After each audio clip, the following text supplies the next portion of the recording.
Jauh di pedalaman Belarus, sesuatu yang jahat sedang bergerak. Negara boneka favorit Rusia sedang mengerahkan kekuatan di perbatasannya dan tampaknya hanya memiliki satu target, yaitu Ukraina.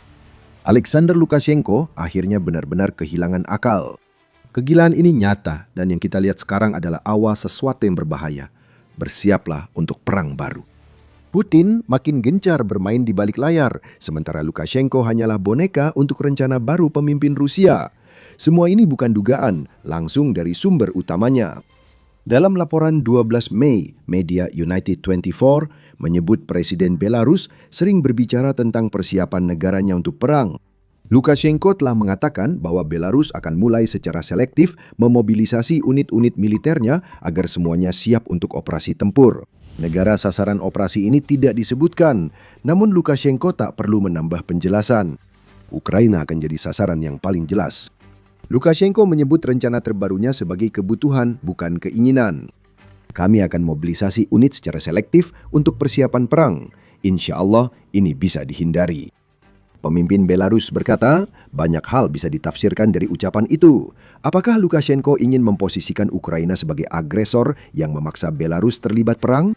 Atau apakah Lukashenko diam-diam mengatakan dalangnya di Kremlin menekannya ikut perang? Dan dia tahu harus bertindak segera setelah Putin memerintahkannya.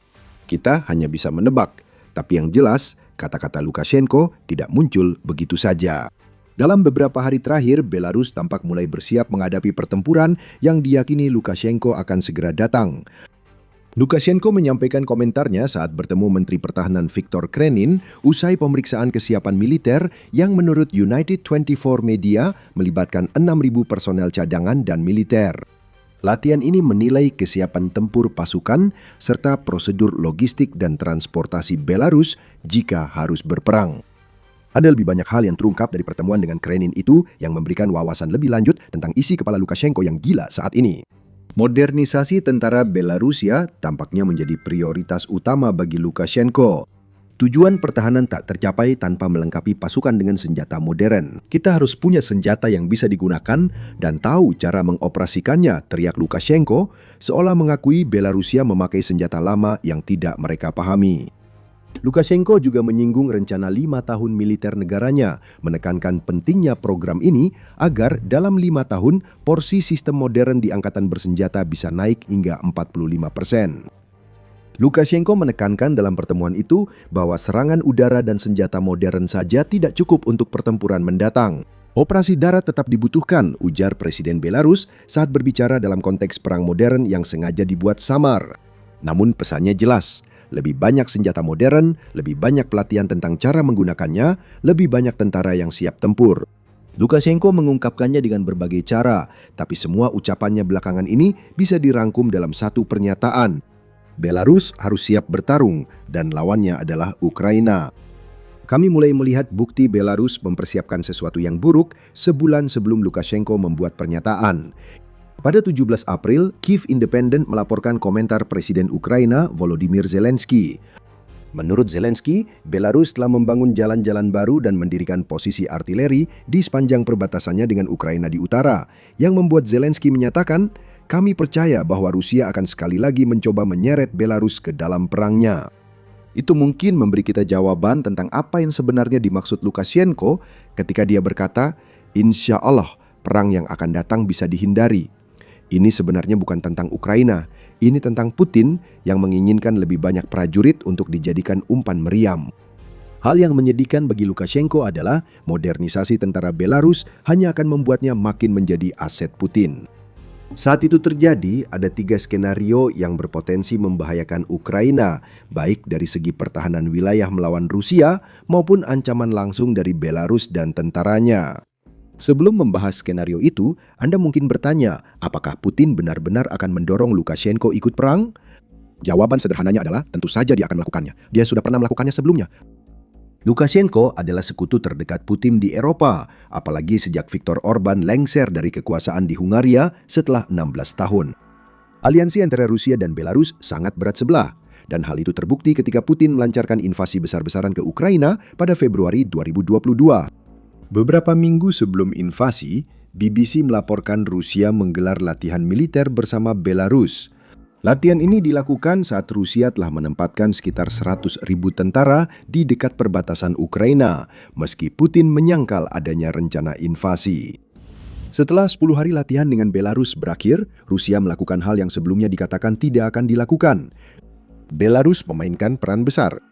Pasukan Rusia menyerbu Ukraina lewat Belarus, artinya Lukashenko mengizinkan negaranya jadi pangkalan operasi bagi Putin. Lukashenko sendiri mengakui hal itu pada Agustus 2023, meskipun ia sangat menekankan bahwa tidak ada satupun warga Belarus yang terlibat dalam invasi tersebut. Ya, tidak ada satupun kecuali orang yang memberikan izin kepada Rusia untuk menggunakan Belarus sebagai tempat menyerbu Ukraina sejak awal.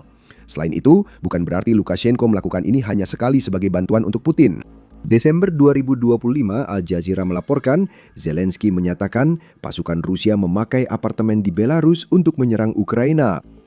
Antena dan peralatan lain dipasang di atap gedung apartemen 5 lantai, membantu mengarahkan syahid ke target di wilayah barat kami, kata Presiden Ukraina. Belarus mungkin sedang bersiap perang saat ini.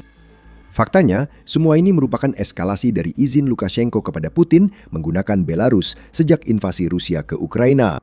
Apa yang kita lihat di sini adalah seorang presiden yang berusaha bertindak seolah-olah dia mengendalikan keadaan. Itulah sebabnya semua pembicaraan tentang persiapan perang modern, padahal sebenarnya dia justru telah mengurangi kekuasaannya sendiri, sampai pada titik di mana dia akan memaksa negaranya terlibat dalam pertarungan yang seharusnya tidak pernah melibatkan negaranya. Selama itu, Putin terus menyeret Lukashenko ke dalam perang keji yang dilakukannya terhadap Ukraina. Bagi Presiden Rusia, Belarus bukan negara berdaulat dengan rakyat dan ambisinya sendiri, melainkan wilayah yang bisa dipakai Rusia untuk membuka front baru perang. Pelan-pelan, Putin mengurangi kekuasaan Lukashenko hingga semua keinginan Moskow pasti terpenuhi. Bukti nyatanya adalah peralatan komunikasi yang dipasang di atap-atap bangunan di Belarus. Putin tahu bahwa Ukraina pasti ingin menyingkirkan peralatan itu, meskipun untuk melakukannya berarti harus melakukan serangan ke Belarus. Pemimpin Rusia akan senang bisa menuduh Ukraina sebagai penjahat karena menyerang negara yang tidak terlibat dan memanfaatkan serangan ini untuk menekan Lukashenko mengirim tentaranya. Ukraina cukup cerdas untuk tidak menyerang langsung Belarus, meski negara itu jadi boneka dalam invasi Putin. Lukashenko jelas sedang mendapat tekanan besar. Ia tak membahas kesiapan perang tanpa alasan. Seseorang telah menarik kendali dan tampaknya Belarus akan berubah dari pemain pinggiran menjadi masalah besar dalam perang ini. Dan jika itu terjadi, ada 3 skenario yang mungkin terjadi yang harus diwaspadai oleh Ukraina, yang semuanya menimbulkan bahaya yang jelas. Sebelum membahas skenario itu, jika Anda suka wawasan seperti ini, pastikan sudah berlangganan The Military Show. Kami membahas topik seperti ini setiap minggu. Kita memiliki 3 skenario, beberapa saling terkait dan semuanya menimbulkan masalah. Lukashenko tampaknya mengisyaratkan mobilisasi penuh militer Belarusia akan terjadi cepat atau lambat. Pernyataan bahwa hal seperti ini akan terjadi sudah mulai disampaikan, dan pertanyaan besarnya sekarang adalah apa yang akan terjadi selanjutnya. Dalam situasi terbaik Ukraina, Belarusia hanya memobilisasi pasukan ke perbatasan tanpa benar-benar masuk ke Ukraina. Walau tidak ada pertempuran di Ukraina, 2 skenario lainnya sangat berbeda. Ukraina tidak bisa begitu saja mengabaikan hal seperti ini. Ukraina harus mengerahkan pasukan dan membangun pertahanan di perbatasan Belarus sehingga sumber daya diambil dari teater timur, tempat Rusia berusaha merebut Donetsk dan menguasai Donbas. Mengalihkan pasukan Ukraina akan menjadi tema berulang dalam skenario-skenario ini. Situasi terburuk bagi Ukraina soal mobilisasi Belarusia adalah jika Lukashenko benar-benar mengirim tentaranya ke Ukraina. Belarusia adalah negara kecil dengan populasi di bawah 10 juta, namun mewajibkan semua pria dewasa usia 18-27 tahun mengikuti wajib militer, sehingga memiliki cadangan pasukan besar jika Lukashenko memobilisasi.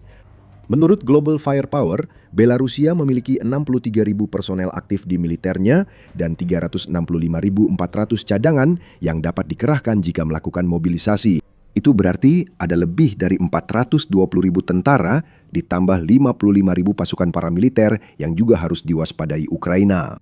Jika Belarusia mengirim 1/4 atau 1/3 kekuatannya ke Ukraina, itu tetap masalah serius. Tujuan pengiriman pasukan itu jadi masalah lain bagi Ukraina yang mengarah ke skenario berikutnya. Skenario kedua, Belarusia mencoba menyerang ibu kota Ukraina, Kiev. Dalam skenario ini, kita akan melihat Belarusia mencoba mengulangi apa yang sudah gagal dilakukan Putin saat invasi awalnya tahun 2022. Itu bukan tugas mudah, dan invasi Belarusia ke Kiev kemungkinan menyebabkan kerugian besar bagi pasukan Lukashenko karena harus melawan militer Ukraina yang lebih berpengalaman. Namun, serangan ke Kiev oleh militer yang mengandalkan jumlah tetap jadi masalah nyata. Tema pengalihan perhatian kembali muncul. Ukraina kini fokus pada Donetsk dan selatan, melancarkan serangan balasan terhadap pasukan Rusia. Ukraina juga memiliki pasukan yang ditempatkan di wilayah utara seperti Sumy dan Kharkiv yang sedang bertempur melawan pasukan Rusia yang ingin menciptakan zona penyangga yang membentang di antara wilayah-wilayah tersebut. Ini tidak berarti Ukraina tak punya pasukan di Kiev. Namun Belarus yang terletak di utara Ukraina akan memiliki jalur menuju Kiev yang bisa dilalui tanpa harus bertempur melewati wilayah Ukraina di mana zona maut sedang meluluh lantakan pasukan Rusia. Jalurnya memang tidak sepenuhnya terbuka.